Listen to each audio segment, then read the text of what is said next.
अब तक आप लोगों ने सुना कि कैसे रॉनी और सानिया दोनों ही एक दूसरे को बिना देखे प्यार करने लगते हैं। मगर तभी रॉनी को एक बढ़िया नौकरी का अवसर मिलता है जिसे वो छोड़ना नहीं चाहता। नौकरी तो उसे मिल गई और वो चला भी गया, मगर साथ में सानिया का वादा भी लेता गया। अभी लाइफ सेटल होने ही वाली थी कि उसके सामने एक मुसीबत आ खड़ी हुई। सानिया का नंबर पहले आदित्य के हाथ लगा, फिर विजय के हाथ लग गया। अब सुनते हैं आगे की कहानी। यूं कि कॉलेज में हमारे एक दोस्त को एक लड़की पसंद आने लगी थी, जो कि दूसरे सेक्शन की थी। हम कॉमर्स में और वो आर्ट्स में थी। देखने में ठीक ठाक थी, कद काठी भी अच्छी ही थी। वो मगर हमारे भाई को घास नहीं डाल रही थी। उसने बहुत कोशिश की, मगर उसके हाथ कोई सफलता नहीं लगी। पहले तो उसने किसी को भी ये बात बताई नहीं, मगर जब बात उसके हाथ से निकलने लगी तो उसने हमें इसके बारे में बताया। लड़का अच्छा था, कभी किसी लड़की के चक्कर में पड़ा नहीं था। आज के पहले कभी उसके बारे में कोई कहानी भी नहीं सुनी थी हमने। तो जब उसने हमें बताया तो सबसे पहले हमने ये देखा कि वो इस लड़की के बारे में कितना संजीदा है। उसकी हालत को देखकर हमारा तो मन पसीज गया और हम उसकी मदद को तैयार हो गए। हम में से सबसे शाना और लड़कीबाज वही था, विजय।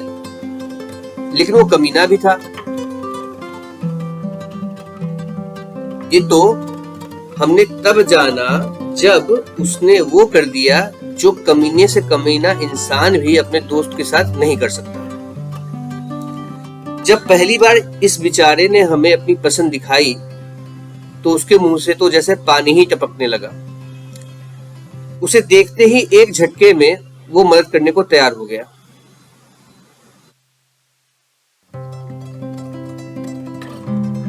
हम ये सोच रहे थे कि दोस्त है, मदद करेगा, अपनी दोस्ती निभाएगा। शुरुआत में उसने किया भी कुछ ऐसा ही।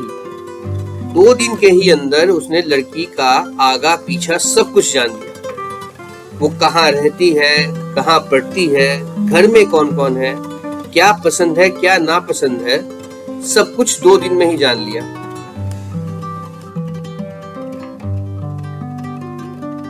हमारा हौसला बढ़ा। चलो, हम में से किसी एक की तो लव स्टोरी शुरू होगी। जब ये पूरी जानकारी उसने हमसे साझा की तो हमें लगा अब तो अपने बंधु की नैया पार हो गई।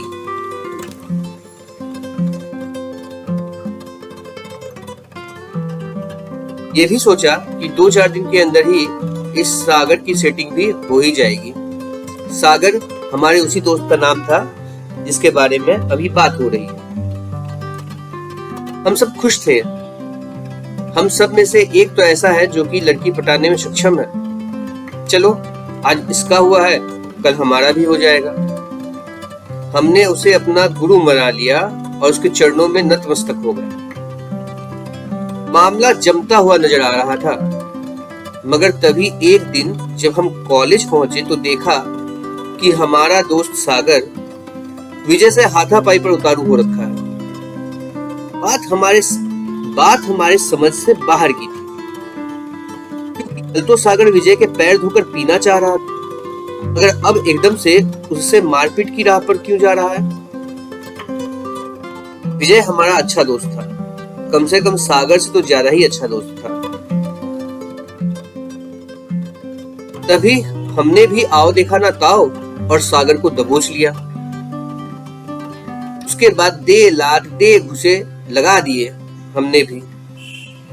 लेकिन तभी मैंने देखा कि सागर चाहे जितनी भी गालियां दे रहा हो, विजय कुछ बोल ही नहीं रहा। उसने तो हमें भी उसे मारने से रोका था। यह देखकर हमने सागर से कहा, देख देख इस लड़के को, तू इसके एहसान का बदला ऐसे चुका रहा है जिसने तेरे लिए जाने क्या क्या किया है। मैं उसे समझाने की कोशिश में था,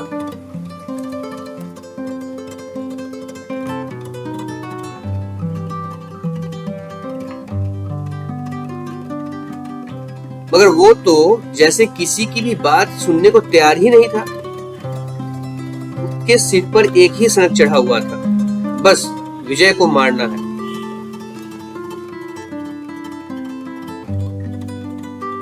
मामला हाथ से जाते देख आदित्य ने झट से सागर को दोबारा दबोच लिया। हमने सोचा कहीं प्रिंसिपल के पास हमारी लड़ाई की बात ना पहुंच जाए। यही सोचकर हम सब, मैं, सागर, विजय और आदित्य कैंटीन की तरफ चल पड़े। जाते हुए पूरे कॉरिडोर में सागर विजय को गालियां बकता जा रहा था। मैं और आदित्य चाहे जितना भी उसे रोकने की कोशिश करते, पर सागर का गुस्सा और भी चढ़ता ही जा रहा था। जब हम कैंटीन पहुंचे तो आदित्य ने सबको इस तरह से बैठाया कि विजय और सागर आमने सामने हो और आदित्य और मैं आमने सामने, ताकि बात ज्यादा बढ़े तो उन दोनों में हाथापाई होने ना पाए। आदित्य ने सबके लिए चाय और समोसा ऑर्डर कर दिया, क्योंकि सागर की सबसे बड़ी कमजोरी उसकी भूख ही थी। जब चाय की पहली चुस्की और समोसे का पहला निवाला सागर के पेट में गया तो उसका गुस्सा थोड़ा कम हुआ।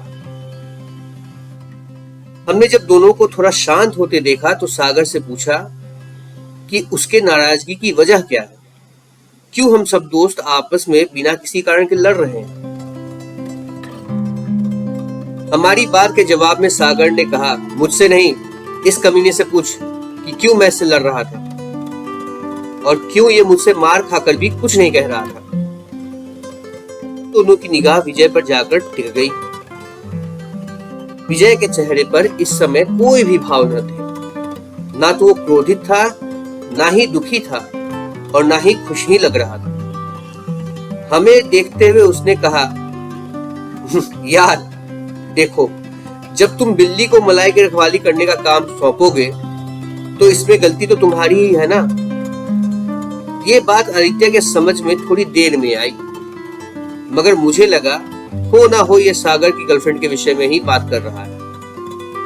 ये सोचते ही मेरी तो हंसी निकल गई। मैं अपने जगह पर बैठे बैठे ही लोटपोट होने लगा। आदित्य भी मुझे देखकर और मेरे इशारों को समझते हुए जोर से हंसने लगा। हम दोनों को लगा कि शायद विजय ने सागर की प्रेमिका को अपने झांसे में फंसा लिया है। ये सोचकर हम सब हंसने लगे। ये देख सागर वहां से उठकर चला गया। उसके जाने के लगभग 10 मिनट बाद तक हम दोनों हंसते रहे, मगर विजय तो गंभीर था। उसे गंभीर देखकर हमने सोचा कि मामला संजीदा जान पड़ता है। जब हमने उससे पूरी बात पूछी तब समझ में आया कि मामला क्या है। दरअसल हुआ यूं कि पहले 2 दिन में लड़की के बारे में सब कुछ पता कर लेने के बाद विजय का मन बदल गया। उसने सागर की जगह खुद ही उस लड़की के सामने अपने प्रेम का प्रस्ताव रख दिया, और वो लड़की जिसने कभी सागर को आंख उठाकर देखा भी नहीं था, वो एकदम से विजय के प्रेम में गिर पड़ी। अब इस मामले में उस लड़की को गलत माना जाए या विजय को किस्मत वाला, पता नहीं, मगर इस चक्कर में बेचारे सागर का दिल जरूर टूट गया था।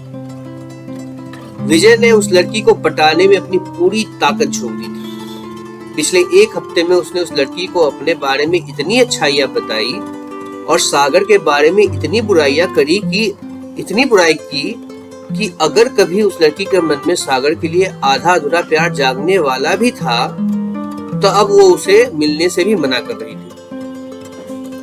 जो सबसे बड़ी और सबसे झटके वाली बात थी वो ये थी कि विजय भाई साहब बिना पूजा किए ही भोग भी लगा चुके थे और प्रसाद भी खा चुके थे। मेरे कहने का मतलब तो समझ ही गए होंगे। बात अगर सिर्फ लड़की को पटाने की होती और सागर को अपने रास्ते से हटाने की होती तो शायद मैं उसे गलत मानने से इनकार भी कर देता, क्योंकि अक्सर ऐसा हो ही जाता है कि कोई किसी दूसरे की बात बनाने जाए मगर खुद अपनी बात बनाकर लौटे। दोस्तों में ये तो अक्सर ही होता है, मगर यहाँ बात उससे भी 3 कदम आगे निकल चुकी थी। विजय ने ना सिर्फ सागर को धोखे में रखा बल्कि उसके प्यार की बलि भी चढ़ा दी। मैं और आदित्य दोनों एक दूसरे का मुंह ताकते रह गए। किसे क्या कहे, सागर के प्रति दया की भावना थी तो विजय के प्रति मिश्रित भावना। अब आप सोच रहे हो कि विजय के प्रति हमारी भावना मिश्रित क्यों थी? अरे भाई साहब, ये थे तो हम सब दोस्त ही ना, और एक दूसरे की काटने में उस्ताद थे हम सब। जिसको जब जैसे जिसका काटने का मौका मिलता काट देते थे। हम विजय से नाराज इसलिए थे क्योंकि उसे कम से कम सागर को बता देना चाहिए था, इससे उसकी दोस्ती बनी रहती। हाँ, वो लड़की के मत्थे सब मढ़ भी सकता था, मगर उसने ऐसा किया नहीं और खुद ही पूरी जिम्मेदारी ले ली। हम मजे इसलिए ले रहे थे कि साले ने एक झटके में उस लड़की को पटा कैसे लिया। भाई कुछ तो बात थी उसमें। इस घटना के बाद हम दोनों ने, मैंने और आदित्य ने, ये सोच लिया था कि कभी भी अगर हमने कोई लड़की पटाई तो विजय से उसे तब तक बचा कर रखेंगे जब तक कि उससे मिलाने की जरूरत महसूस ना हो।